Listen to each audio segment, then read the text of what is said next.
स्वागत है आपका एक और महत्वपूर्ण क्लास में। कैसे हैं? मुझे उम्मीद है कि आप स्वस्थ और मस्त होंगे और अपनी पढ़ाई को निरंतर जारी रखे होंगे। यदि आप L T grade, T G T, P G T, G I C, G D C, U P H S C, NET, B P S C इन परीक्षाओं की तैयारी कर रहे हैं तो ये क्लास आपके लिए बहुत महत्वपूर्ण है। यदि आप चैनल पर पहली बार हैं तो चैनल को सब्सक्राइब कर लें, और यदि आपने सब्सक्राइब किया है तो आप वीडियो को लाइक ज़रूर करें। तो चलिए शुरू करते हैं आज की एक और महत्वपूर्ण क्लास। पहला सवाल देखते हैं। पहला सवाल कह रहा है कि यदि पूर्वाग्रह को छोड़कर विचार किया जाए तो कहना होगा कि प्रसाद के नाटकों में जो गांधीर्य आया है उसके मूल में रंगमंच की अवहेलना का बहुत कुछ योग है। यह विचार किस आलोचक का है? A. Doctor Bachchan Singh, B. Acharya Ramchandra Shukla, C. Shanta Gandhi और डी. डॉक्टर नामवर सिंह। तो आपको ये बताना है कि ये विचार किसके द्वारा कहा गया है। तो ये विचार बच्चन सिंह का है। विकल्प ए उत्तर इसका क्या होगा? सही हो जाएगा। दूसरे सवाल पर आते हैं। कह रहे कि चांद के फांसी अंक का संपादन किसने किया? ए. महादेव वर्मा, बी. शिवपूजन सहाय, सी. गणेश शंकर विद्यार्थी और डी. चतुर्सेन शास्त्री। तो दूसरे प्रश्न का उत्तर ये बताना है कि चांद के फांसी अंक का संपादन किसने किया है। तो इसका संपादन चतुर्सेन शास्त्री ने किया। तो विकल्प डी उत्तर इसका सही होगा। तीसरे सवाल पर आते हैं। कह रहे कि हिंदी दलित साहित्य में किस विधा की रचनाएं सर्वाधिक चर्चित हुई? ए. आत्मकथा, बी. जीवनी, सी. संस्मरण और डी. डायरी। तो आपको ये बताना है कि हिंदी दलित साहित्य में जो है किस विधा की रचनाएं सर्वाधिक चर्चित हुई। तो अगर हिंदी दलित साहित्य में हम देखें तो सबसे अधिक आत्मकथा विधा की जो रचनाएं हैं वो चर्चित हुई। तो विकल्प ए उत्तर इसका सही होगा। चौथे सवाल पर आते हैं। कह रहे स्कंदगुप्त का पात्र नहीं है। आपको ये बताना है कौन सा पात्र स्कंदगुप्त नाटक से नहीं है। ए. सर्वनाग, बी. पृथ्वी सेन है, पृथ्वी मेन नहीं है, ये पृथ्वी सेन है, और सी. नागदत्त और डी. मुदगल। तो आपको ये बताना है कि कौन सा पात्र जो है वो स्कंदगुप्त का नहीं है। तो नागदत्त जो है वो स्कंदगुप्त का पात्र नहीं है। तो विकल्प सी उत्तर इसका क्या होगा? वो सही हो जाएगा। पांचवें सवाल पर आते हैं। कह रहे कि किन हिंदी निबंध लेखों की तुलना अंग्रेजी गद्यकारों में एडिसन और स्टील से की जाती है? ए. प्रताप नारायण मिश्र, बद्रीनारायण चौधरी प्रेमघन, बी. बद्रीनारायण चौधरी प्रेमघन, बालकृष्ण भट्ट, सी. प्रताप नारायण मिश्र, बालकृष्ण भट्ट और डी. कह रहे कि जगमोहन ठाकुर, जगमोहन सिंह और बालकृष्ण भट्ट। तो यदि हम हिंदी निबंध लेखन में अंग्रेजी गद्यकारों में एडिशन और स्टील से तुलना की बात करें तो तुलना जो है वो प्रताप नारायण मिश्र और बालकृष्ण भट्ट की जाती है। तो विकल्प सी इसका उत्तर क्या होगा? वो सही हो जाएगा। छठवें सवाल में कह रहे हैं कि बेकन विचार रत्नावली किसके द्वारा अनुदित है?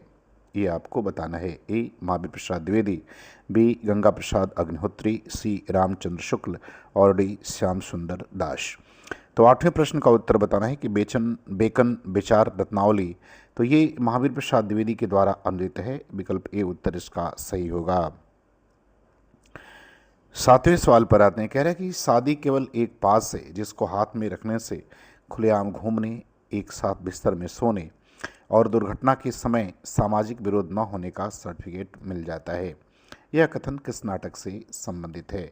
ए. लहरों के राजहंस, बी. देवयानी का कहना, सी. आन का मान और डी. कुहासा और किरण।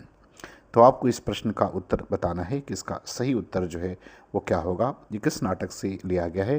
तो ये देवयानी का कहना नाटक से लिया गया है। विकल्प बी उत्तर इसका सही हो जाएगा। आठवें सवाल पर आते हैं। सवाल नंबर 8वां कह रहे हैं कि निम्नलिखित में से किस मार्क्सवादी आलोचक ने तुलसी को श्रेष्ठ कवि माना है? ए. शिवदान सिंह चौहान, बी. रांगे राघव, सी. रामविलास शर्मा और डी. मुक्तिबोध।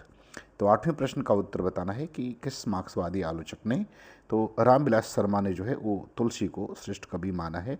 तो विकल्प सी उत्तर इसका सही होगा। 9वें प्रश्न पर आते हैं। कह रहे मुक्तिबोध कविता और जीवन विवेक नामक आलोचना पुस्तक किस समकालीन कवि ने लिखी है? ए. अरुण कमल, बी. राजेश जोशी, सी. चंद्रकांत देवताले और डी. विनोद कुमार शुक्ल। तो 9वें प्रश्न का उत्तर आपको बताना है कि इसका सही विकल्प जो है वो क्या होगा। तो इसका सही विकल्प जो है वो चंद्रकांत देवताले हो जाएगा। विकल्प सी उत्तर इसका सही होगा। 10वां नंबर सवाल कह रहे हैं कि दूसरा दरवाज़ा किसका नाटक है? आपको ये बताना है ये दूसरा दरवाज़ा किसके द्वारा लिखित नाटक है। ए विष्णु प्रभाकर, बी लक्ष्मीनारायण लाल, सी लक्ष्मीनारायण मिश्र और डी कह रहा है विनोद रस्तोगी। तो यदि हम दूसरा दरवाज़ा की बात करें तो ये लक्ष्मीनारायण लाल के द्वारा लिखित नाटक है। विकल्प बी उत्तर इसका सही होगा। 11 नंबर सवाल पर आते हैं। कह रहे हैं कि किस विधा की सैद्धांतिक और व्यवहारिक आलोचना से आधुनिक हिंदी का प्रारंभ हुआ। ए कविता, बी उपन्यास, सी नाटक और डी कहानी। तो 11 नंबर प्रश्न का उत्तर बताना है इसका सही उत्तर क्या होगा। तो यदि हम व्यवहारिक आलोचना से आधुनिक हिंदी आलोचना का प्रारंभ की बात करें तो ये जो है वो नाटक से माना जाता है। तो विकल्प सी इसका उत्तर जो है वो सही हो जाएगा। नाटक की विधा की सैद्धांतिक और व्यवहारिक आलोचना से जो है वो हिंदी आलोचना का सूत्रपात माना जाता है। सवाल नंबर 12 पर आते हैं। कह रहे कि महिला आंचल में किसका चित्रण नहीं है, ये आपको बताना है। ए जातिवाद, बी प्रेम संबंध, सी आर्थिक विषमता और डी सांप्रदायिक विद्वेष। तो आपको ये बताना है कि महिला आंचल उपन्यास में किसका चित्रण नहीं किया गया है। तो देखिए इसमें जातिवाद का चित्रण है, प्रेम प्रसंग का चित्रण है, आर्थिक विषमता का भी है, लेकिन सांप्रदायिक विद्वेष का चित्रण इसमें नहीं मिलता है। तो विकल्प डी उत्तर इसका सही होगा। 13 नंबर सवाल पर आते हैं। कह रहे कि नखत की आशा किरण समान हृदय के कोमल कवि की कांत पंक्ति किसकी लिखी हुई है। ए सूर्यकांत त्रिपाठी निराला, बी जयशंकर प्रसाद, सी सुमित्रानंदन पंत और डी महादेवी वर्मा। तो 13 नंबर प्रश्न में आपको ये बताना है कि ये पंक्ति किसके द्वारा लिखी हुई है। तो ये पंक्ति जयशंकर प्रसाद की लिखित है। विकल्प बी उत्तर इसका सही हो जाएगा। सवाल नंबर 14 पर आते हैं। 14 में कह रहा है कि मौन नाश विध्वंस अंधेरा शून्य बना जो प्रकट अभाव, ये पंक्ति किसके द्वारा लिखी गई है। ए महादेवी वर्मा, बी जयशंकर प्रसाद, सी सुमित्रानंद पंत और डी कह रहा है कि सूर्यकांत त्रिपाठी निराला। तो 14 नंबर प्रश्न का उत्तर बताना है कि पंक्ति किसके द्वारा लिखित है। तो ये निराला के द्वारा लिखित है। विकल्प डी उत्तर इसका सही हो जाएगा। 15 नंबर प्रश्न पर आते हैं। कह रहे कि दुरित दुख दैन्य न थे जब ज्ञात अपरिचित जरा मरण भूपात, ये पंक्ति किसके द्वारा रचित है। ए सूर्यकांत त्रिपाठी निराला, बी सुमित्रानंदन पंत, सी जयशंकर प्रसाद और डी कह रहा है महादेवी वर्मा। तो 15 नंबर प्रश्न का उत्तर बताना है किसका सही उत्तर जो है वो क्या होगा। तो इसका सही उत्तर विकल्प सी हो जाएगा, जयशंकर प्रसाद। 16 नंबर सवाल पर आते हैं। 16 नंबर सवाल कह रहा है कि निम्नलिखित में से उस नाटक का चयन कीजिए जिसमें एक मुस्लिम परिवार द्वारा हिंदुस्तान के प्रति समर्पण, त्याग, निष्ठाभाव का मर्मस्पर्शी चित्रण हुआ है। ए वतन की आबरू, बी त्रिशंकु, सी राजमुकुट और डी शुतुरमुर्ग। तो 16 नंबर प्रश्न का उत्तर बताना है इसका सही उत्तर क्या होगा। तो इसका सही उत्तर हो जाएगा वतन की आबरू और यह ज्ञानदेव अग्निहोत्री के द्वारा लिखित है। त्रिशंकु जो है ब्रजमोहन सिंह का है और शुतुरमुर्ग जो है वो भी ज्ञानदेव अग्निहोत्री का है। तो आप कमेंट करके ज़रूर बताएं कि राजमुकुट नाटक किसके द्वारा लिखित है। 17 नंबर सवाल पर आते हैं। कह रहे कि बीती विभावरी जागरी अंबर पनघट में डुबो रही तारा घट उषा नागरी, इस उद्धरण में कौन सा अलंकार है। ए रूपक, बी उपमा, सी उत्प्रेक्षा और डी दृष्टांत। तो 17 नंबर प्रश्न का उत्तर देना है। तो इसका सही उत्तर विकल्प ए हो जाएगा, इसमें रूपक अलंकार है। 18 नंबर सवाल पर आते हैं। 18 नंबर सवाल में कह रहे हैं कि आचार्य मम्मट द्वारा निरूपित काव्य लक्षण कौन सा है। तो आपको मम्मट के काव्य लक्षण के बारे में बताना है कि उनके द्वारा काव्य लक्षण के लिए कौन सा जो है वो कथन कहा गया है। ए कह रहा है कि शब्दार्थो शयितो काव्यम, बी कह रहा है कि रमणीयार्थ प्रतिपादक शब्द काव्यम, सी कह रहा है कि तद्दोषो शब्दार्थो सगुणावनलंकृति पुनः क्वापि और डी कह रहा है कि वाक्यम रसात्मक काव्यम। तो आपको ये बताना है कि इसमें से कौन सा काव्य लक्षण जो है वो मम्मट के द्वारा कहा गया है। तो मम्मट के द्वारा जो काव्य लक्षण इसमें कहा गया है वो आपका विकल्प सी जो है ये मम्मट के द्वारा कहा गया काव्य लक्षण है। ए की बात करें शब्दार्थों सहितो काव्यम तो भामह की है। बी की बात करें रमणीयार्थ प्रतिपादक शब्द काव्यम तो ये पंडित जगन्नाथ का है और वाक्यम रसात्मक काव्यम ये पंडित विश्वनाथ का है। 19 नंबर सवाल पर आते हैं। कह रहे कि कथा एक कंस की ये किसके द्वारा लिखित नाटक है। ए विजय तेंदुलकर, सी ज्ञानदेव अग्निहोत्री, बी ज्ञानदेव अग्निहोत्री, सी दया प्रकाश सिन्हा और डी कह रहा है कि शंकर शेष। तो 19 में आपको ये बताना है कि एक नाटक किसके द्वारा लिखित है। तो ये डी.पी. सिन्हा का है। विकल्प सी उत्तर इसका सही होगा। बात करते हैं सवाल नंबर 20 की। सवाल नंबर 20 में कह रहा है कि काव्य का काम कल्पना में बिंब, इमेज या मूर्त भावना उपस्थित करना है, बुद्धि के सामने कोई विचार, कॉन्सेप्ट लाना नहीं। यह कथन किसका है? A doctor Nagendra, B Acharya Ramchandra Shukla, सी आचार्य नंदुलारे वाजपेयी और डी डॉक्टर रामविलास शर्मा।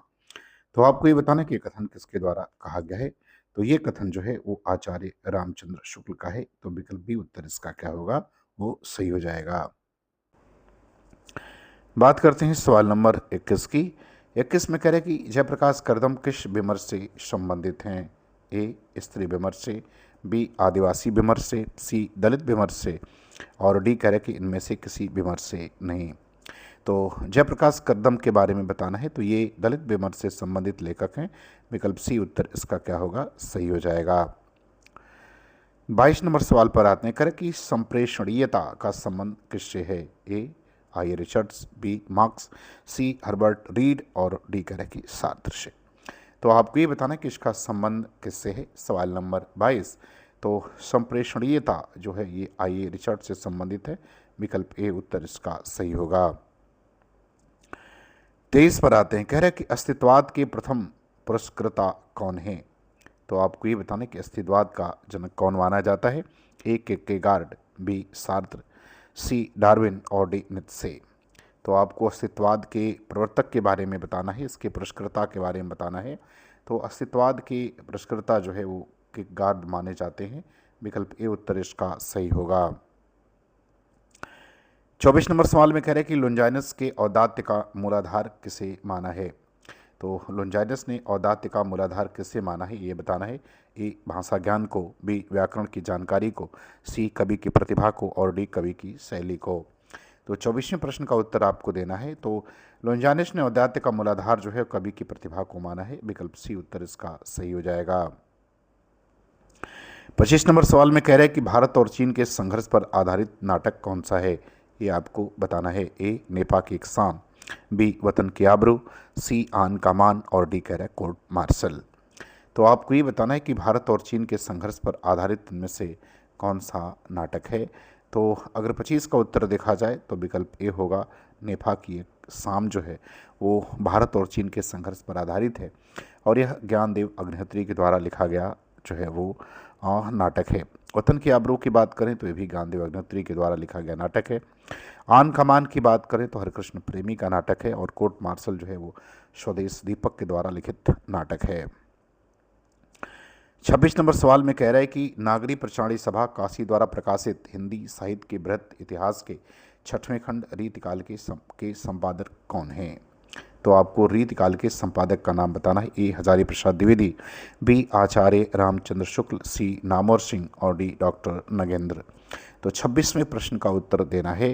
तो रीतिकाल का संपादन जो है वो नगेंद्र ने किया था। विकल्प डी उत्तर इसका सही होगा। 27 नंबर सवाल पर आते हैं। 27 नंबर सवाल में कह रहे हैं कि निम्नलिखित काव्य पंक्तियाँ किस कवि की हैं? जमै रस कुछ होत है, पढ़ता है सबको, बात अनूठी चाहिए भाषा को होए। तो आपको बताना है कि पंक्ति किसकी है। भारतेंदु हरिश्चंद्र, बी सत्यनारायण कविरत्न, सी जगन्नाथ दास रत्नाकर और जगन्नाथ रत्नाकर और डी मैथिली शरण गुप्त। तो 27वें प्रश्न का उत्तर बताना है कि पंक्ति किसकी है। तो ये पंक्ति जो है वो भारतेंदु हरिश्चंद्र की है। विकल्प ए उत्तर सही होगा। 28वें प्रश्न पर आते हैं। कह रहे कि सूफियों का रहस्यवाद अद्वैतवादी भावना पर आश्रित है। रहस्यवादी भक्त परमात्मा को अपने प्रिय के रूप में देखता है और उससे मिलने के लिए व्याकुल रहता है। ये कथन किसका है? ए पीताम्बर दत्त मर्तवाल, बी हजारी प्रसाद द्विवेदी, सी रामचंद्र शुक्ल और डी रामविलास शर्मा। तो आपको ये बताना है कि ये कथन जो है वो किसके द्वारा कहा गया है। तो ये हजारी प्रसाद द्विवेदी का है। विकल्प बी उत्तर इसका सही होगा। 29 नंबर सवाल पर आते हैं। कह रहा है कि राजा और सुल्तान अपने दरबारों में प्रकांड पंडितों और कवियों को पाकर स्वयं को गर्वान्वित महसूस अनुभव करते थे, किंतु साहित्यिक उत्कर्ष का मूल केंद्र वहाँ न होकर जनसाधारण थे। यह किस प्रगतिशील कवि की पंक्ति है? ए निराला, बी महादेवी, सी पंत और डी मुक्तिबोध। तो 29वें प्रश्न का उत्तर बताना है कि एक पंक्ति किसकी है। तो ये जो है वो मुक्तिबोध की है। विकल्प डी उत्तर इसका सही हो जाएगा। 30वें प्रश्न पर आते हैं। 30वें प्रश्न में कह रहा है कि जायसी सच्चे अर्थों में लोक जीवन के गायक हैं। उनकी कथा भी लोकमानस में परंपरा से व्याप्त कथा है, जिसे उन्होंने बड़ी तन्मयता तथा बड़ी मस्ती के साथ कहा। उनकी भाषा, उनकी कल्पना, उनकी अभिव्यक्ति शैली, इन सब का लोक जीवन से गहरा संबंध है। उक्त पंक्तियाँ किस पुस्तक से उद्धृत हैं? ए जायसी जो है वो विजय देव नारायण शाही की रचना है, उसके द्वारा। परंपरा का मूल्यांकन रामविलास शर्मा, कबीर हजारी प्रसाद द्विवेदी, या भक्ति काल और लोक जीवन शिव कुमार मिश्र। तो आपको ये बताना है कि ये जो है वो किस रचना से ली गई है। तो ये विकल्प डी आपका इसका उत्तर सही होगा। भक्ति काल और लोक जीवन शिव कुमार मिश्र की जो रचना है उससे ये लिया गया है। तो मुझे उम्मीद है कि ये वीडियो आपको पसंद आएगी, अच्छा लगेगा आपको। अच्छा लगे तो आप चैनल को सब्सक्राइब करें। पूरा वीडियो देखने के लिए आपका बहुत बहुत धन्यवाद।